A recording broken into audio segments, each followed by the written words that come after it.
ఈ లోకంలో గురువులమని చెప్పుకునేవారు ఎందరో మనకు కనిపిస్తారు. గురువులనేవారు గురువులమని చెప్పుకునే శిష్యులకు జ్ఞానాన్ని ఇవ్వకపోగా, వారి నుంచి ఏదో రూపంలో డబ్బులు వసూలు చేస్తూ, వారి కాలాన్ని, కష్టాన్ని వాడుకొని, వాళ్ళని ఏదో రకంగా వదిలించుకునే గురువులు నేటి సమాజంలో ఎందరో ఉన్నారు. అటువంటి గురువులు తమ గొప్పతనాన్ని తామే పొగుడుకుంటూ శిష్యుల మేలు ఏమాత్రం పట్టించుకోరు. అటువంటి గురువులు అసలు గురువులు కానే కాదు.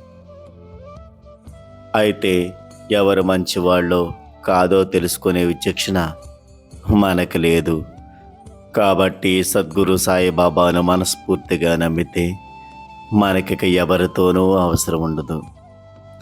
ఎందుకంటే బాబా మనకు మోక్షం ఇవ్వడమే కాక మనకు లౌకికమైన కోరికలు, అవసరాలు కూడా నెరవేరుస్తారని మనం తెలుసుకున్నాము. అయితే ఒకటి మాత్రం గుర్తుంచుకోవాలి. అదేమిటంటే బాబా మనం కోరింది కాక మనకేది మంచో దానినే ప్రసాదిస్తారు. సాయినాథ్ మహారాజ్కి జై.